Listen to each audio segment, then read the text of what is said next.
Hello, everyone, and welcome to the latest webinar in our Wellness webinar series. We're delighted to have you join us for today's topic, Fathers are Parents Too, and They Matter for Children's Development, presented by Dr. Adrienne Desnaux. My name is Siobhan, and I'm the Manager of Programs and Community Partnerships at Strong Minds, Strong Kids Psychology Canada. I'd like to walk you through a few housekeeping items today before I introduce you to our speaker. So first, this webinar will be recorded, and we'll distribute the recording to all participants soon after the presentation. It will also be posted on our website.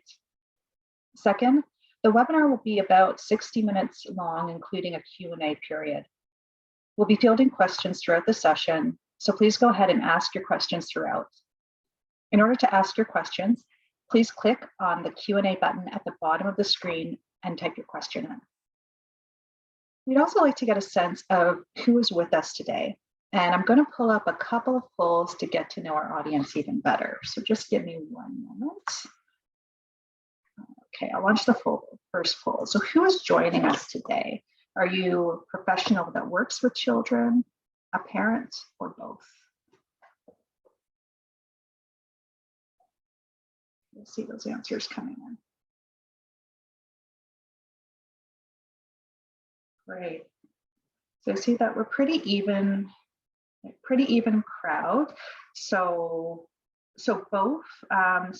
So professionals that work with children and parents both are about the same. So great. We're happy to have you join us.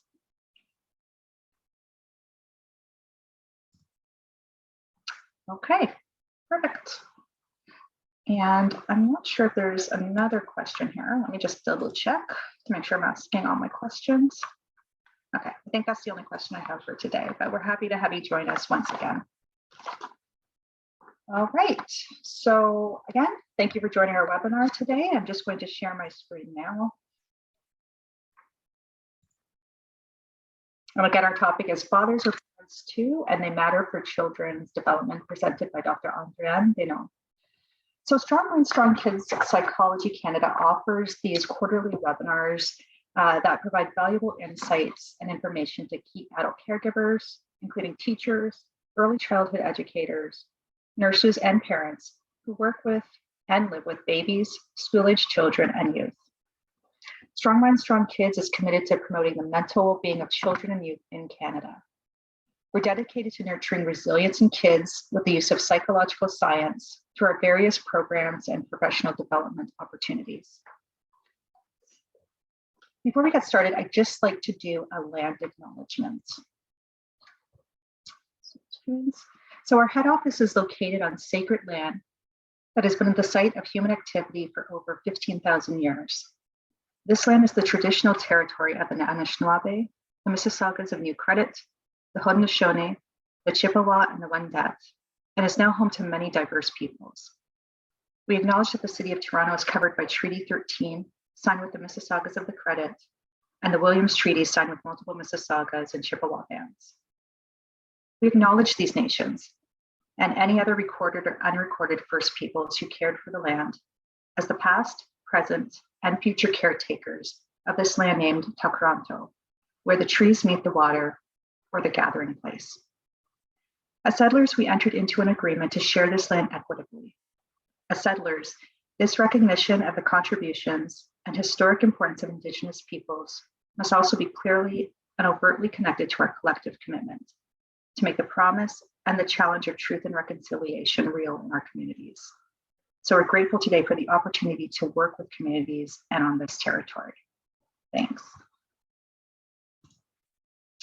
All right, also, before I introduce Dr. Desnaux to you, I just wanted to take a quick moment to tell you about our new Make the Connection online program for parents and caregivers with children 0 to 3 years old. Developed using psychological science, this program promotes secure attachment and brain development, giving parents the tools they need to support emotional growth and healthy parent-child relationships. You know, given that Dr. Desnaux will be talking to us today about the importance of fathers when parenting, I should also mention that fathers are highlighted in our Make the Connection program. So Here's just a quick snapshot before I introduce Dr. Deneau of what parents and caregivers can expect when they sign up today on our wait list for the program. And we encourage you to spread the word. So I'm just going to stop sharing the screen momentarily, and I'll share that video now.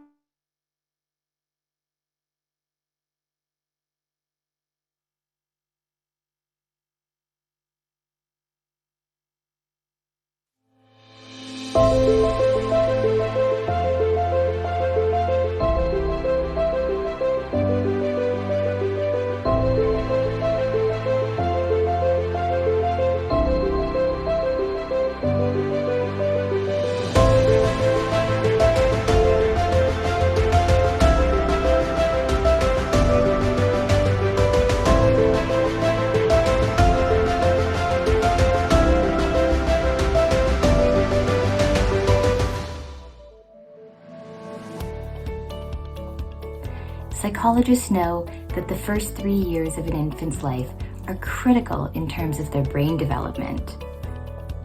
Making and forming a secure attachment relationship with your child is vital for this healthy development. And when you form a secure attachment with your child, you're helping them to build lifelong development skills. The 7 pillars of the Make the Connection program were designed to help you build a secure attachment with your baby within the first 3 years of your baby's life. It is because psychologists recognize that the first 3 years are so important for a baby's development that the Make the Connection program was formed. Throughout the program, you will find engaging videos that deliver valuable information and entertain you at the same time. We have included lots of interactive activities that are packed with tips and tricks to help you on your journey.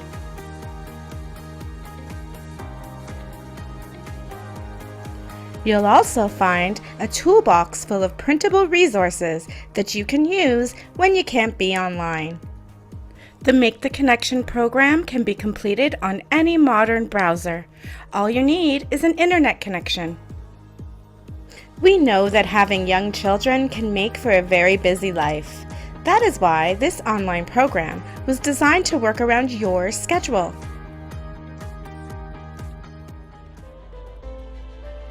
At the end of this exciting program, you will be on your way to forming a secure attachment relationship with your baby.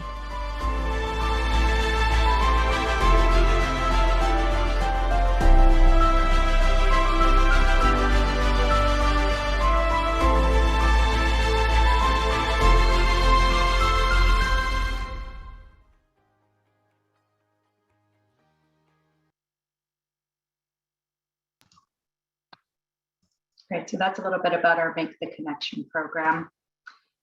So without further ado, I'm just going to introduce our speaker for today. So Andréane Deneau, PhD, is a postdoctoral researcher at the University of Calgary. Her research focuses on the role of parents and parent-child relationships in children's positive development. Her work seeks to expand our view of caregivers that matter in children's lives. Notably, Andréane's research has examined how father-child relationships contribute to child development. Her postdoctoral research is funded by the Social Sciences and Humanities Research Council of Canada and the Fonds de Recherche du Québec, Société et Culture. And Andréane, I'm sorry if I kind of butchered that French, but I tried my best. So without further ado, I'm going to turn it over to Dr. Deneau. Thank you. Thanks, Siobhan, for this introduction. Just give me a second here to share my screen. Perfect. I assume that you can all see the slide now. We sure can. Perfect. Thank you for confirming. So I'm happy to be with you today to talk about fathers and why they matter for children's development. We often talk about parents in general, and sometimes fathers kind of slip under the cracks by talking about parents. So I'm happy today to dive into fathers specifically, and I'll talk about research I've been doing these past 10 years at the University of Calgary University of Ottawa, as well as the University of Maryland in the US. So specifically today, I'll be going over three main topics. First, I'll talk about the father's role in the family and how that has changed over the last decades. I'll then discuss fathers and mothers, what's similar and what's different between them. And I'm trying to get my mouse, sorry. And third, I'll end with implications for policy practice and just the public discourse in general and how we talk about fathers and refer to fathers.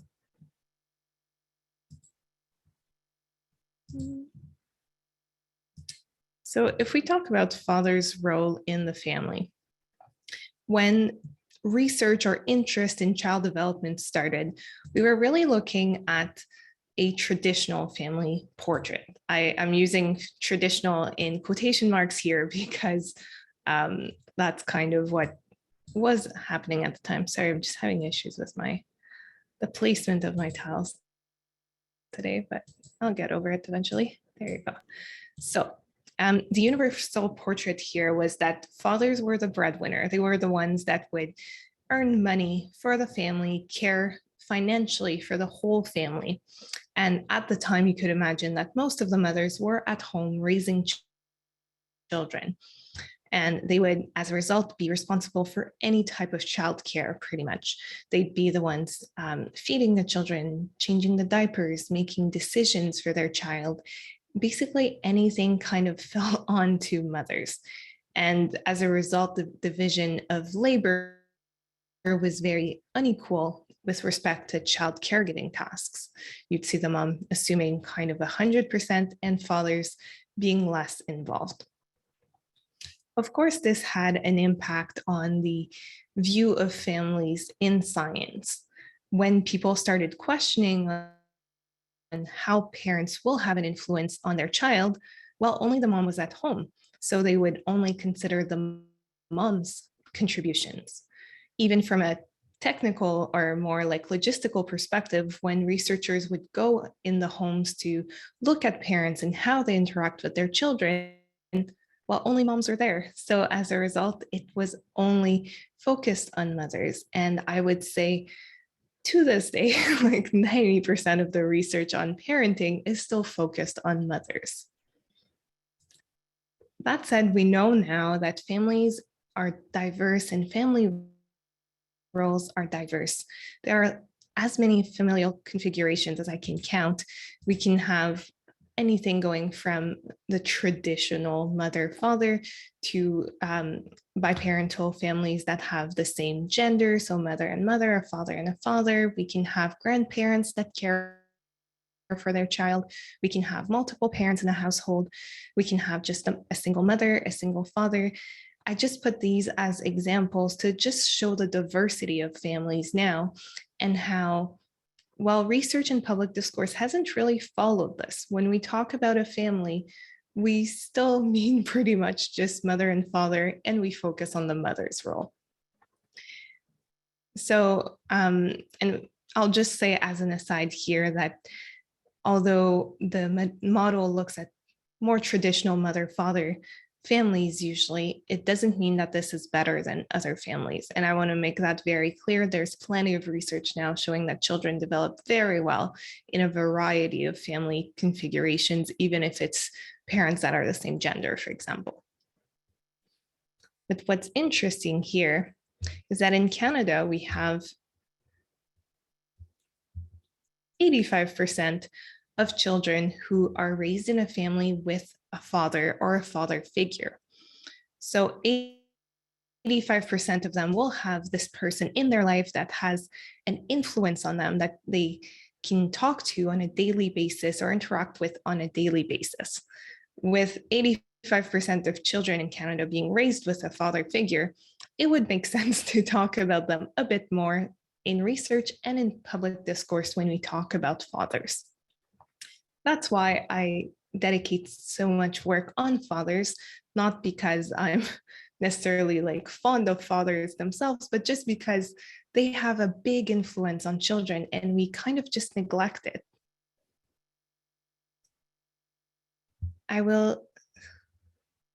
say this, that fathers are more involved in daily childcare, there is a but, as you can see. So I'll start with just the stat here. So in 1986, it was about 1 in 3 fathers that was involved daily in child rearing tasks. And according to Statistics Canada, this number is now 1 in 2 in 2015, the latest estimate that they have. That doesn't seem like a huge increase, but it kind of is. What this says, though, is that there is still a lot of work to be done to get fathers more involved in children's daily lives, which relates to my second point, the but. We know that fathers, although they participate way more in child rearing, partly because women now work in general, we talk about 22% of women in 1950 versus 82% in 2015 that work.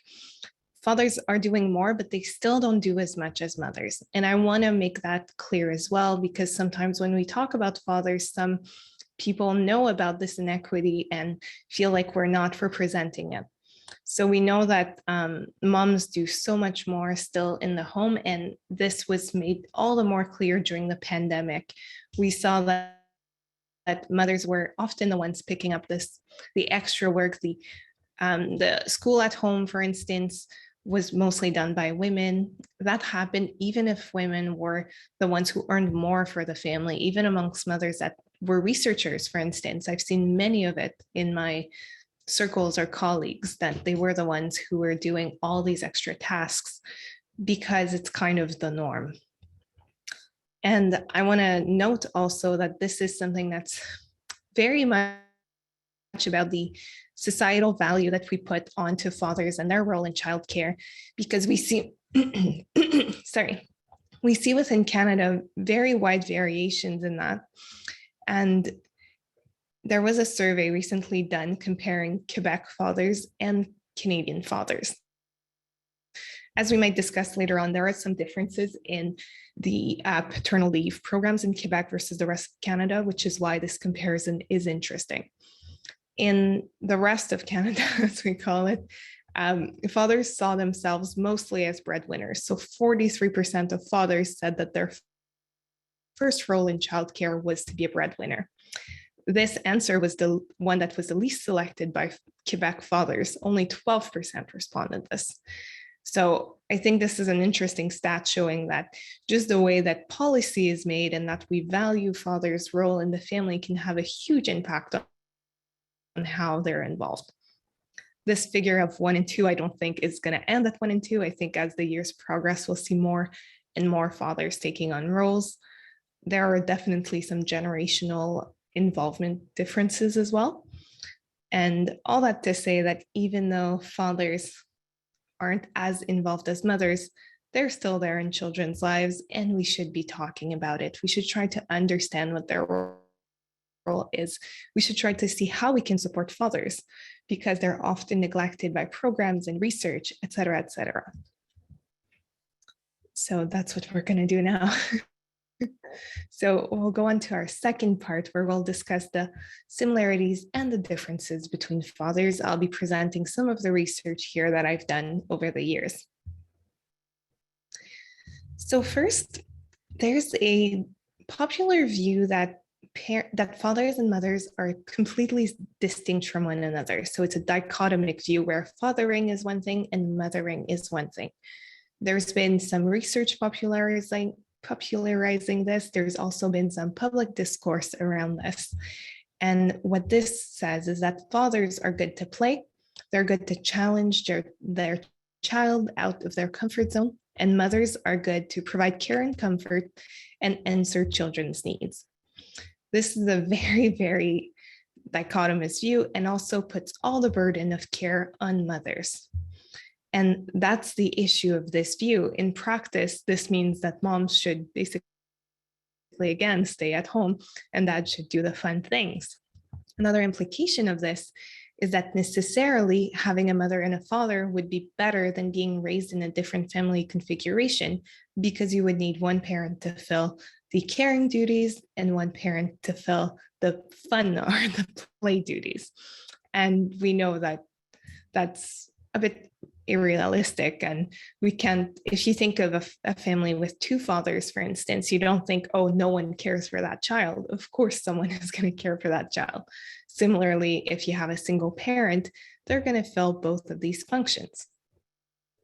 So in the past years, along with my teams, we've conducted some research to examine these phenomenons and try to understand the differences and the similarities between mothers and fathers to see if there's support for this dichotomic view of fathering and mothering, or if it's more of the same. So we first examined what are called paternal behaviors, so the play and the challenging bit. Specifically in my research, I've looked at challenging parenting behaviors. So this all sounds fancy. The proper definition is socio-emotional and physical behaviors that encourage children to display risky behaviors in a playful manner. It sounds very intense, but the examples are pretty clear here. Rough and tumble play, when you kind of have rambunctious play. You can tickle, you can throw your child in the air and make sounds that challenge the child. So I have an example that I like to show, but I don't have permission to show due to the recording bit. But you have this dad who picks up his daughter and he throws her in the air and like big sounds like woo, woo. And then he grabs her and pretends to bite her. So the big biting sounds. So those are examples of challenging parenting behaviors. So they're expected to help the child by pushing them a bit beyond their limits. If you think of throwing a 9-month-old in the air, it can be a bit scary and exciting. So that's the concept of challenging parenting behaviors. And it might sound like everyone would do that. I can tell you it's not the case. I've watched about 300 children doing this with their parents, and many of the parents kind of just don't go for these behaviors by default. So what we did in this study, which I did at the University of Maryland with Natasha Cabrera and Rachel Ghosh, her picture isn't appearing, it should appear soon. This was in the Baby Books 2 sample. So it's 186 9-month-old children which participate with their mothers and fathers. Very diverse sample. So only 7% were white. Most families were Latinx and a few African-American or Black families as well. Families were low income. And we assessed mothers and fathers challenging parenting behaviors, so the throwing in the air, physical play, etc. And we did an average of what's physical, so let's say the throwing in the air behavior, and then verbal, so like the woo, or doing 1, 2, 3, 4, woo in the air. So these are rated on a 1 to 5 scale, just like to mention it, so you kind of have a sense of it. What we found is that fathers and mothers showed very similar levels of challenging parenting behaviors. So if you see here, the numbers are the mean for mothers in pink, the mean for dads in yellow, and this is out of 5. So moms were at 2.48 and dads were at 2.51. And if this means anything to you, we did a statistical test and there was no difference between the moms and the dads. So this kind of shows that mothers and fathers aren't so different in their use of behaviors that are traditionally associated with fathers. This is one study, but we had, I've heard of many others done by different research groups using different scales. So it can be physical play, rough and tumble, activation. The results are coming in and more we're seeing that moms and dads are more similar than different with respect to this. Now, if we go to the flip side, what we'd call maternal behaviors. So the ones that are related to care and comfort and responding to the child's needs. To that effect, I will talk about parental sensitivity, which is something that is definitely part of the Make the Connection program. So if you end up doing this program, you'll probably learn more about how to be sensitive to your child. The traditional definition here of parental sensitivity, keep losing my mouse, I'm sorry, everyone, includes, being able to notice the child's signals. So a child may signal that they're hungry, they might signal that they're in pain, that they need their diaper changed, when they're older, that they're sad, anything at all that your child might want to signal. And they might do so through a variety of means. Some children might cry, others might just show like some muscular contraction in their face. They might tell you when they're a bit older. So there's a variety of ways that children will say that they need you, basically. And the first part of being sensitive is being able to detect this signal that your child is telling you. And the second is to be able to interpret the signal correctly.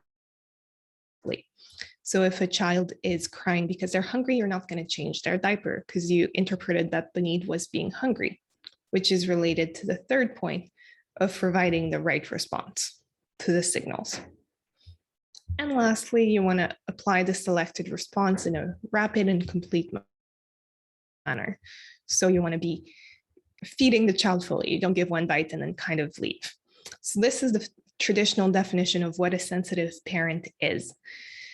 In itself, this might seem a bit less applicable to everyday life, but it's really that you're attuned to your child's needs, you're there to answer them, and your child can trust you when they need you. That's the key part of parental sensitivity. So to look if mothers were more sensitive than fathers, as we would expect through the dichotomous view, we conducted a meta-analysis on parental sensitivity. This is a project I've done with Natasha Cabrera at the University of Maryland and Dr. Jean-François Bureau at the University of Ottawa. So what a meta-analysis is, for those who might not be familiar, is that we're taking each individual study, as you can see on the left, and we'll have the sample size, the N, the mean, and the standard deviation. So let's say mothers on a scale of 1 to 7 will get 5.2, and fathers will get 4.3 in this study. From this study, we're going to get a value that represents what's the difference between mothers and fathers in terms of their sensitivity levels. There are many studies that looked at this first part. So what we do with a meta-analysis is we then bring all of the studies, so all of these numbers together, and we use a statistical technique called meta-analysis to then get a single number that represents the difference between mothers and fathers. This is a great technique because it's not simply adding one more study, another 50 participants. It's really about looking at everything that's been done on a topic and summarizing it so we can derive the best estimate of something. And in this study, we were able to identify 74 studies in the past that had been conducted that looked at the difference in sensitivity between mothers and fathers. It included over 8,000 children. So that's a huge sample, especially considering that these studies had to be observational.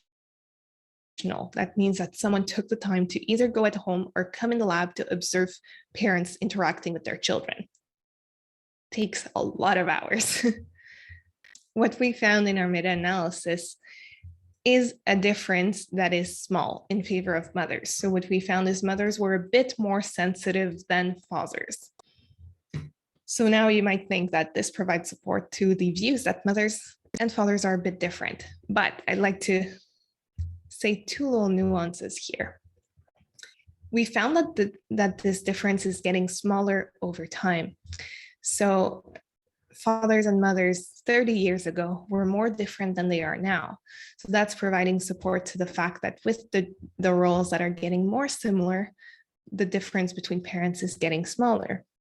And this is also supported by the second point you can see here.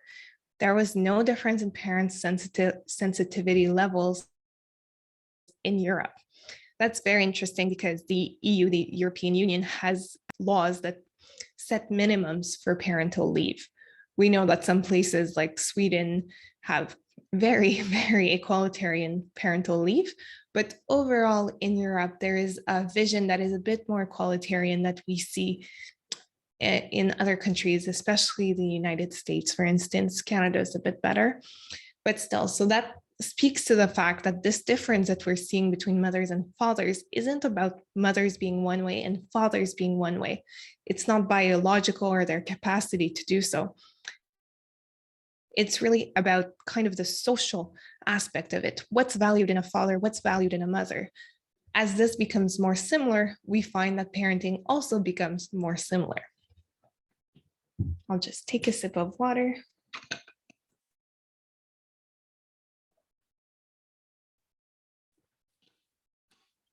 So that's very interesting because now we saw that for mothers and fathers, the behaviors are more similar than we expected.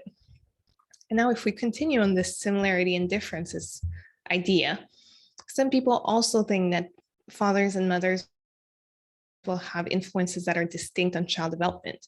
Fathers will influence social competence, so if a child is able to interact well with others, and whether a child will display aggressive behaviors or not.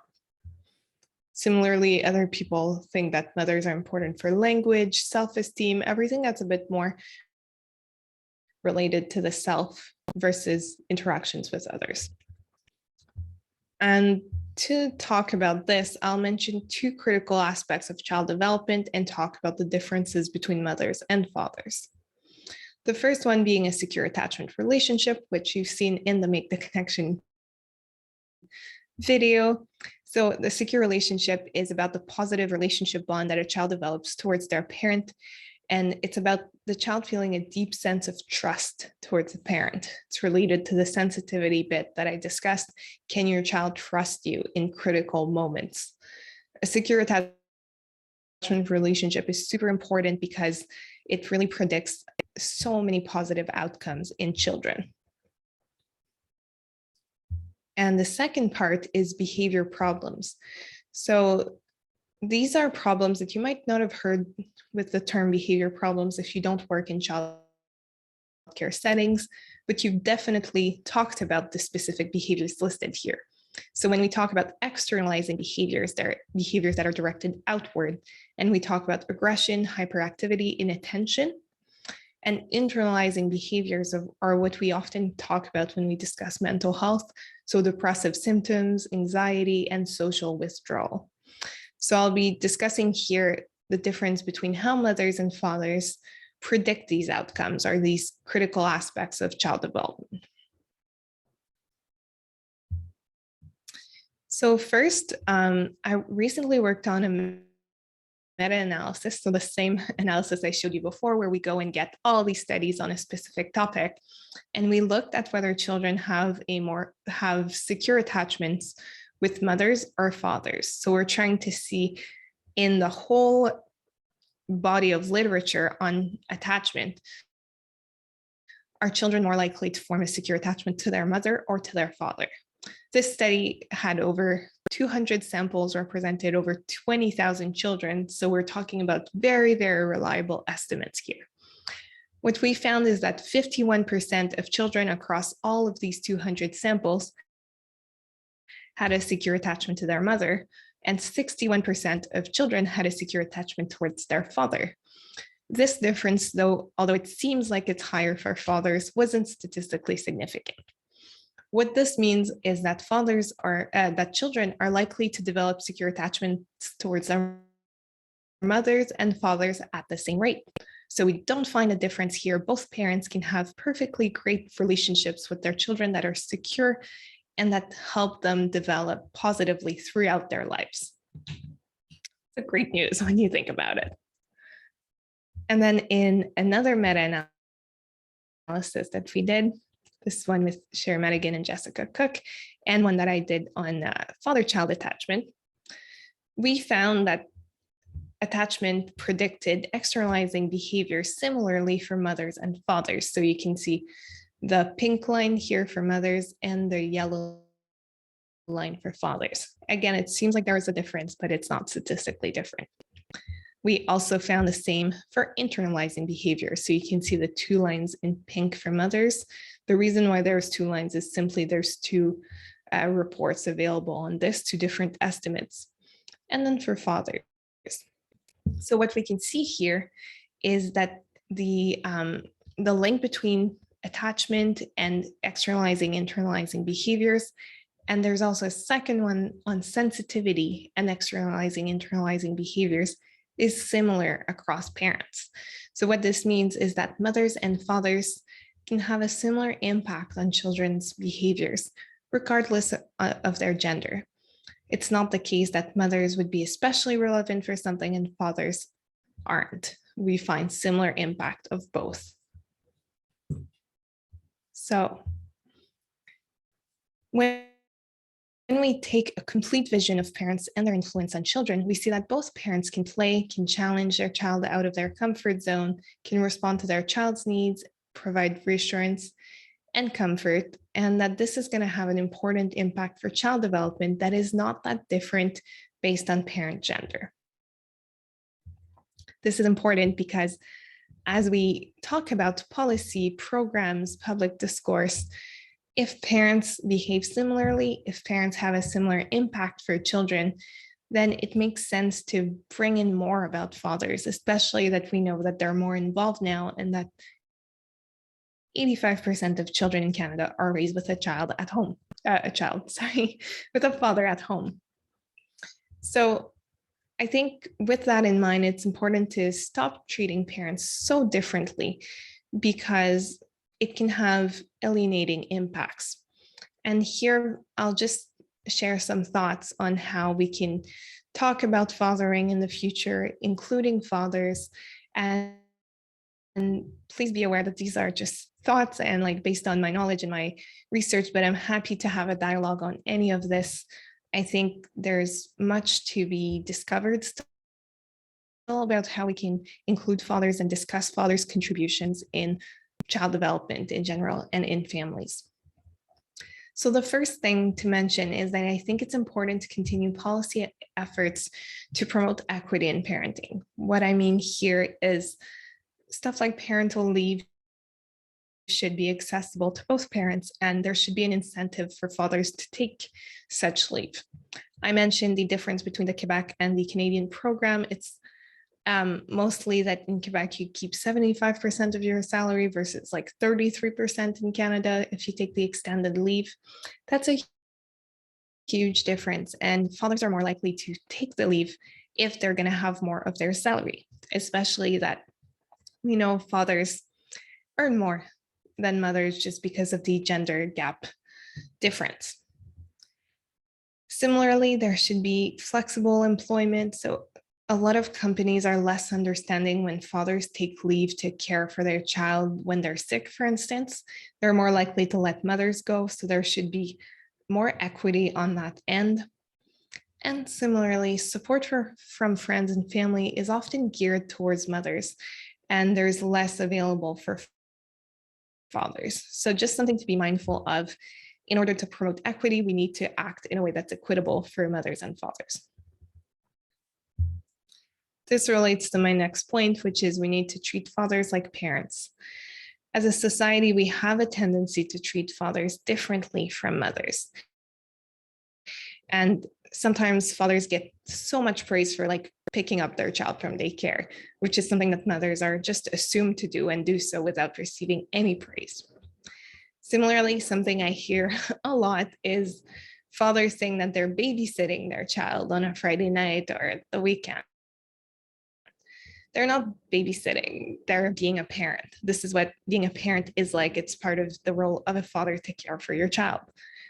So it's important that we start changing our public discourse and how we talk about these things, because saying babysitting means that this is not part of your duty and it's the mom's role. And this contributes to setting different expectations for mothers and fathers and just, I don't know, just continuing to make fathers not part of caregiving.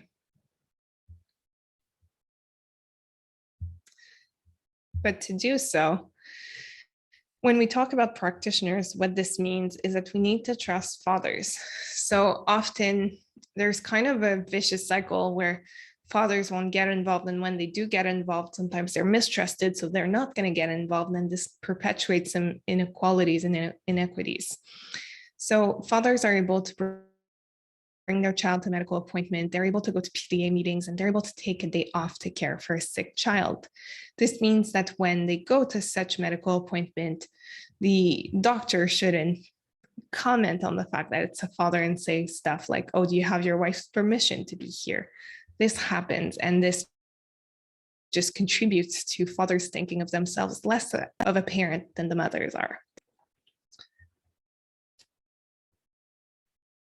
And when we think about programs, it's important also to include fathers more in parenting programs or anything that relates to parenting and child development.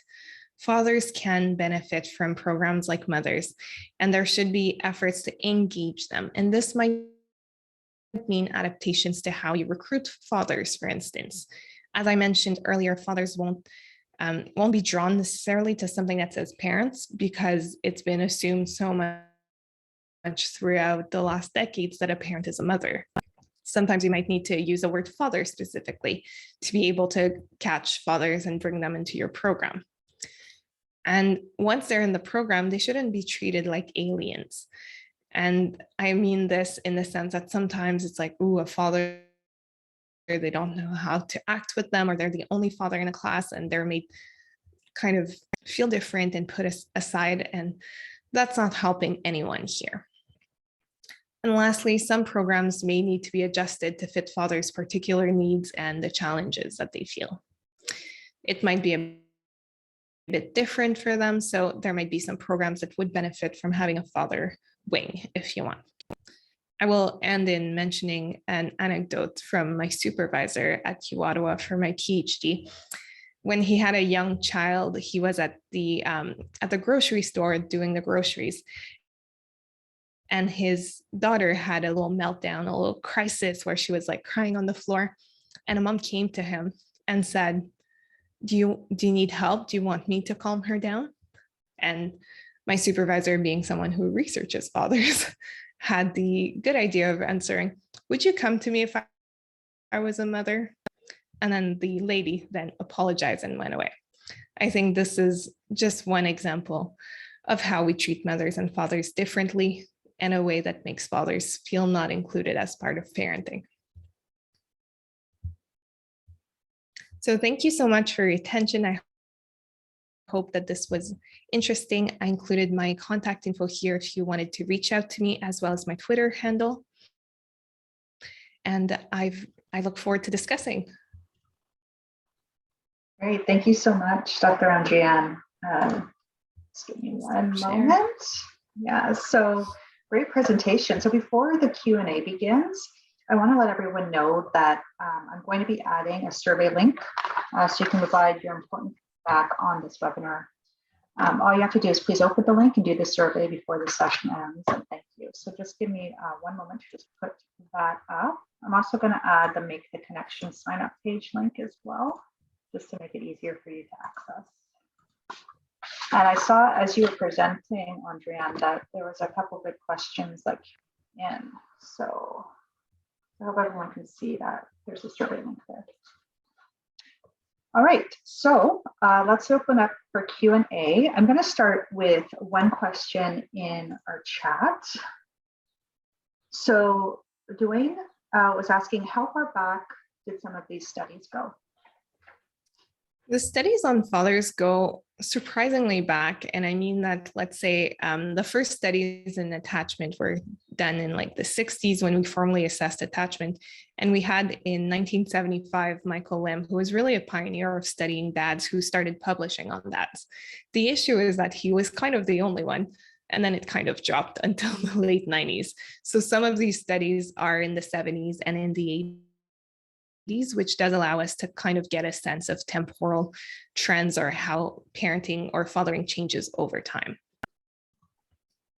Great, thank you. Hope that answered your question. Okay, another question from Andrew asks, how do researchers protect from their own bias in interpreting behaviors?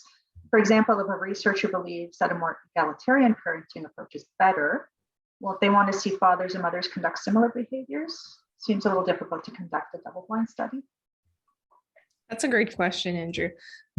Definitely, I think none of us are protected from having biases when we conduct research. I think being aware of biases is helpful in being able to keep a check on ourselves.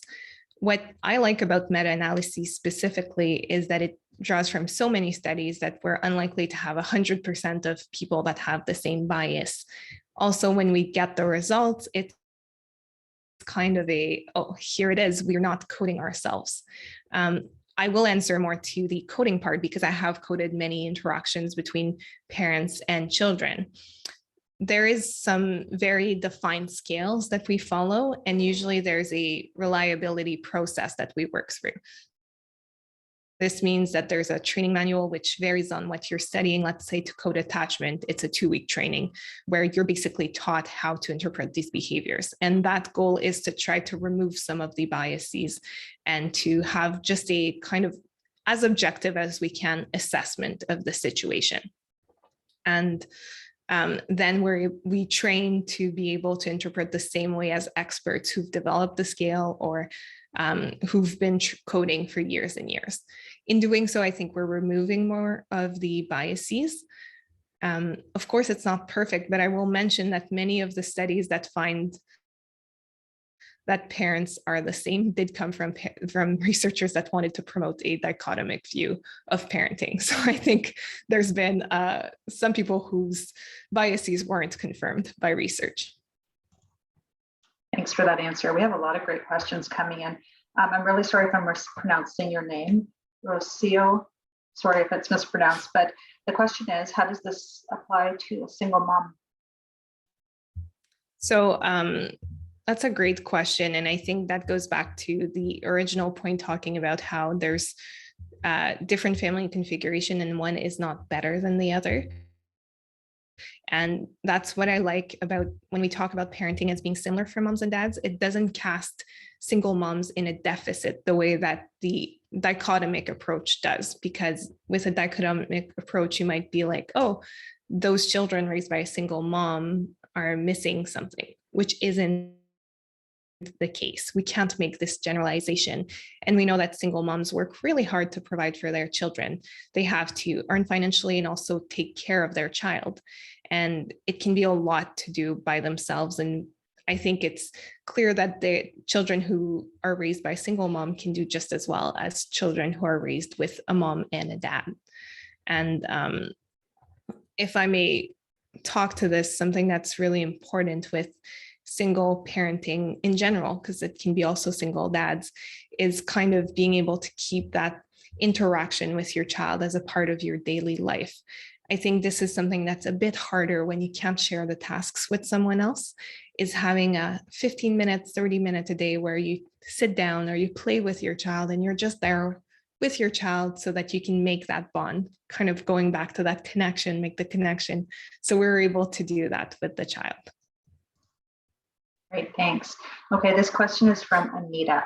And the question is, I wonder if any of the research looked at identity and impact. So when we talk about identity, I'm not sure, Anita, if you mean like gender identity or that, but I'll let you answer that, Dr. Andrea.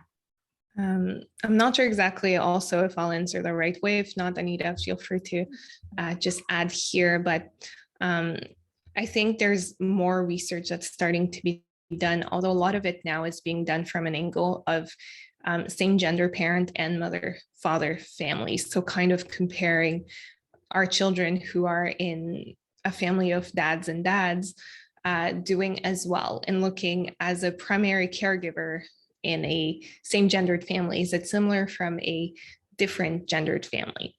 And what we're seeing is sometimes there's still some inequity in those families, which is interesting. And that children, though, can develop the same way and develop as well in those families. Great. And Anita also specified cultural identity as well. Oh, yes.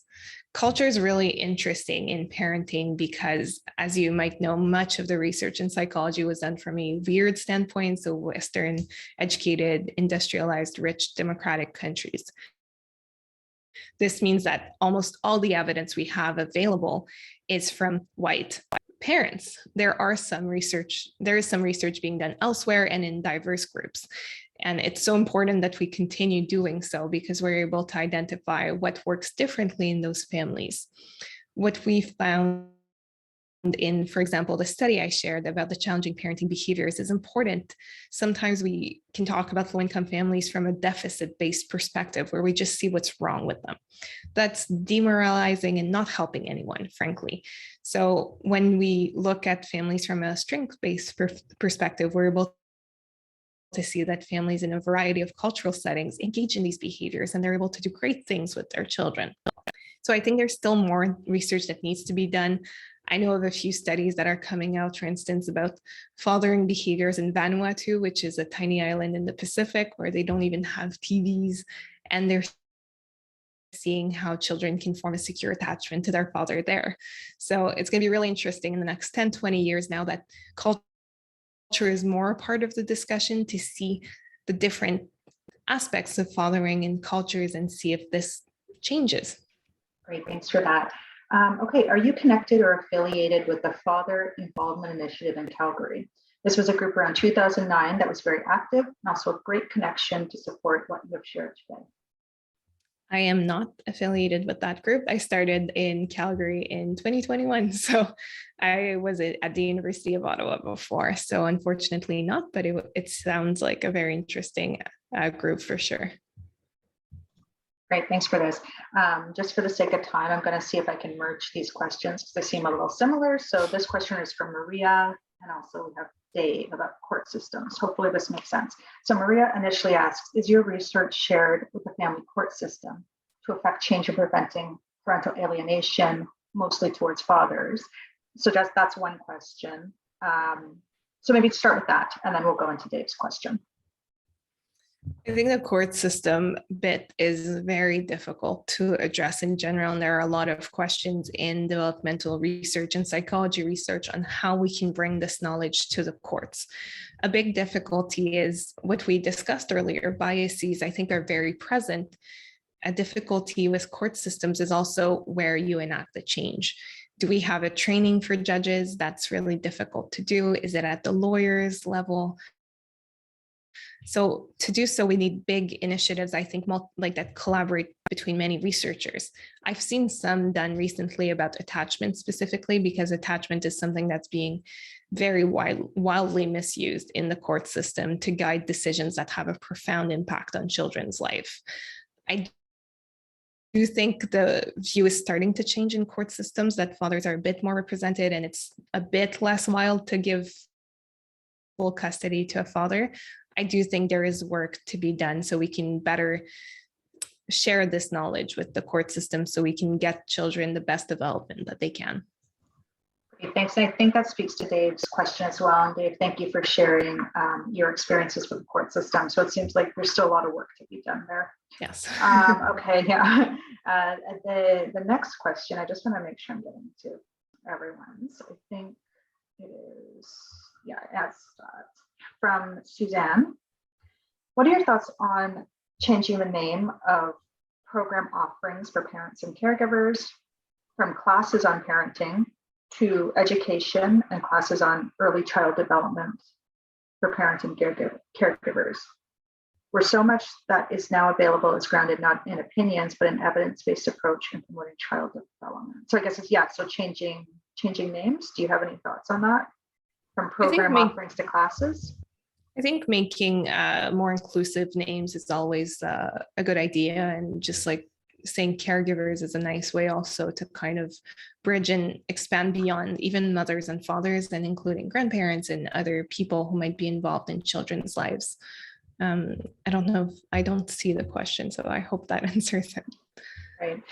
Yeah, we have a few more. I'm going to try to get to everyone's great questions. How do you see this research helping fathers? Oh, a lot of this was about the court system. So, okay, we'll get back to the court system because I see a few more about the court system. I'm wondering if you have research for how fathers see themselves in the role of father. Do they themselves feel as capable as mothers? And what can we as parents and practitioners do to make them feel capable? Good question.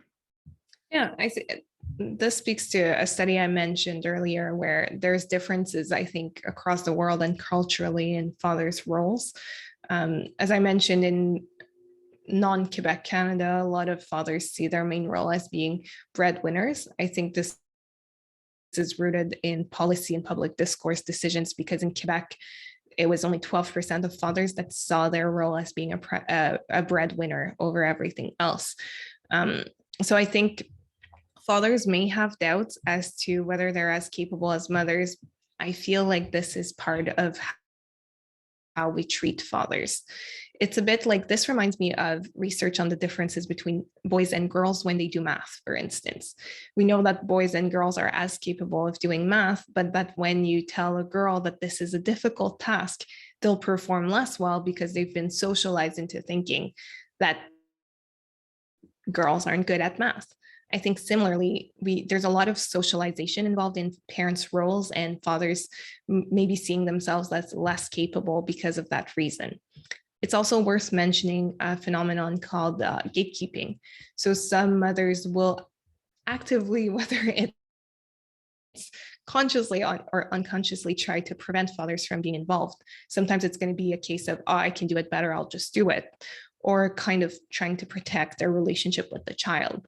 So I think there's still some ways that fathers are being told that they're not parents, and it's going to be important to change how we talk about it. And I think as parents, we can try to have a more equalitarian view. As soon as pregnancy, we can start discussing with between parents what we see the roles being, how we expect on dividing the tasks. And as practitioners, really trying to include both family members. And even in parenting programs, it's not a bad idea to have both parents attend. In fact, there's quite a bit of research showing that programs or even psychology treatments are more effective when you involve both parents, because it has an influence on their relationship together and their individual relationship with the child. Right. I'm going to see if we can get to squeeze in 2 to 3 more questions before we check out for today. Okay, the next question. I feel like the elephant in the room is the unique role of mothers in pregnancy, labor, the postpartum period, and in breastfeeding. In light of this, how can we encourage fathers?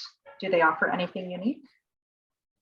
Definitely. This is something that's very important, and something also to talk about when we talk about the fact that mothers are more involved. Part of this is they don't have a choice at that time. Pregnancy, it has to be the person who has a uterus with the pregnancy. I think fathers sometimes don't feel involved during the pregnancy, especially because they don't feel necessarily the baby. They don't carry the baby with them all the time. So a big part of it is kind of trying to get fathers involved as soon as this comes so that they can provide support. Research actually shows that fathers who are involved in pregnancy, which can mean learning with the mothers, providing support to the mother, will help reduce the burden that mothers face. So mothers will be less stressed, they'll exhibit less symptoms of depression, and children's health will even be better.